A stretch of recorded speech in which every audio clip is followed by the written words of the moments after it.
How summer can mess up your plumbing system. Y'all think winter is rough on plumbing? Let me show you what summer really does. This video is sponsored by Leak Pro. Go check out leak-pro.com. Tree roots grow aggressively in summer heat, wrecking old sewer lines. They're literally looking for water all summer long. The ground shifts with heat and drought, cracking pipes. Now, this is not good because when the ground shifts and that pipe, well, it's not made to shift, guess what? It cracks, it breaks, then it starts leaking, then you have foundation problems. And then the extra water use, sprinklers, swimming pools, just people over at the house, maybe the kids out playing in the yard, maybe the extra guest putting a strain on the plumbing system. Think about it. When we were locked up, plumbers were busier than ever because people are putting 2, 3, 4 times as much use on their plumbing system as normal. Well, it's the same way when you invite guests over. You're putting a load on the system. And then water heater stress from warm weather, which causes even more thermal expansion. Now, these are things that you need to think about, and I'm going to give you some tips and tricks, things that you can do to help prevent it all with just a few quick checks. Okay, so number one, your outdoor hose bibs and faucets. Now, you're going to check because what you're looking for is you're looking for leaks or drips, especially after you've had a winter freeze. Now, one thing that I recommend to people is disconnect your water hose every winter. The reason being, if it freezes and your frost proof breaks in the wall, and I say breaks, you get a freeze break, a burst, but you don't realize it because there's only a piece of copper about this long that has a little split in it now. But here's what happens. People think about it later. They either go out and disconnect their hose, or they just go out in the beginning of their summer, turn on the hose to go wash their car. So they stretch the hose out, get the soap, get the rags, get the sponges and everything. And then when they go back and turn the water on, they've got that sprayer on the end of the hose. Well, it's not engaged, so no water's coming out there.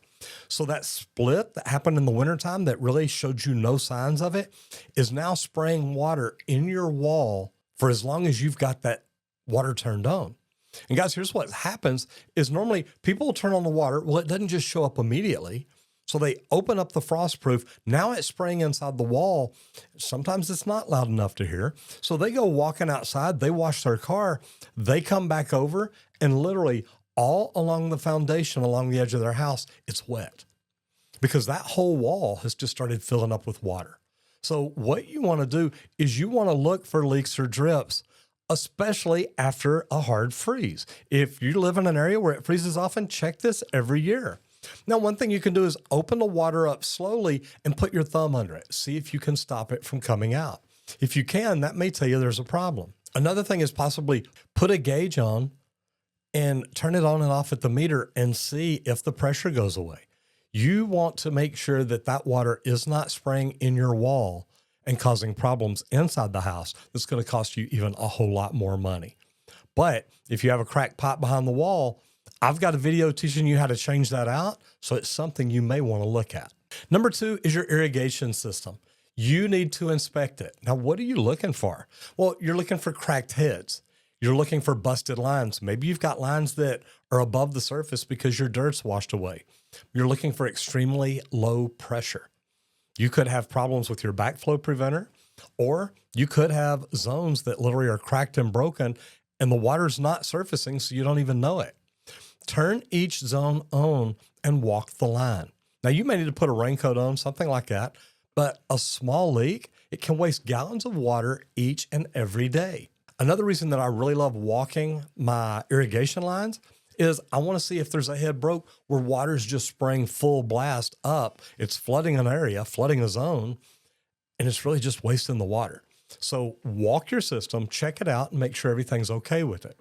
Now, here's another big one. Number 3, your water heater temperature and pressure relief valve. Now, it's really easy to check.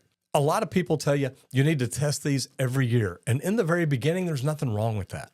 But if you have not activated or serviced your temperature and pressure relief valve in 2 or 3 years, don't just go out and do it and think it's going to come back down and seal off. That black rubber washer in there has been sealing off hot water for a long time. It's brittle. And when you open it, you're liable to cause a leak that you just can't fix, and it's not going to do it just by shutting it back down. So If you've changed it every year like is recommended, you're probably okay to do this. But you want to test it. And then if you need to flush the sediment. A good thing to do is flush your sediment once every year from the time you get a new water heater. Again, if you've waited 4, 5, 6 years and you've never flushed it, don't do it now. You're probably going to have more problems than it's worth doing it. And remember, the sediment builds faster in the summertime due to the higher water temps, meaning the incoming water is even higher. Guys, this is just something that you need to look at and you need to think about. I recommend flushing your water heater either right before or after every summer. That way you're not outside fighting the cold. You're not doing anything like that, but you're getting your water heater where it's in optimal condition to work more efficiently for you all year long. Number 4, your main sewer line. Now that's a big one to check. Why are you wanting to check it? Well, are your drains moving a little slow? When you flush your toilets, do you hear a gurgling? Anything like that could be a sign that you may have a problem. It could mean tree roots are already creeping in. Remember, in the summertime, you really want to water your trees. That way they're not trying to get into your sewer line to get water. And then if you are having problems, if they are draining slow or gurgling or anything like that, you may need to get a camera inspection before it backs up, especially if you've had problems with them in the past summers. Number 5, slab leak signs. What to check? Now, warm water spots on the floor, high water bills, mystery puddles, anything at all like that can be a sign that you've got a slab leak. Now, I hate to say it because that's one thing that nobody wants, because leaks underneath the slab, they can get very expensive, but also finding the right plumber to do it, the right company to come out and locate it is a big deal. That's why when I had my company, we specialized in slab leaks and leak detection. We knew that we could find them as good or better than anybody else. So that became a big business for us. And number 6, vacation shutdown. Now you've got to have a plan if you go on vacation. And if you don't have like a remote leak detection system, it's something you may want to think about. You may either want to install one of those, or what you may really want to do is just turn the water off to your house. And understand that whenever you get back home, you're going to turn it back on. If you do this, it can keep you from having a flood. When we had the big snowmageddon here a few years back, I got a call from a customer that was actually in Cancun on the beach. We're freezing here and she's out on the beach. Well, happy for her. I wish that had been me. But here's the deal. One of her neighbors called and said, look, water's running out of your house, so I shut the water off to your meter. She called me. I ended up going over there. Actually, it was on CNBC. And ended up going over there, and we walked in this house, and I mean, most of her living room ceiling was now in the floor. So not a good thing. But shutting off that water before going on vacation may be a good thing to do, especially in the wintertime. Know how to shut off your main water line to your house. And that's an important thing, whether it's at the meter or at the valve box.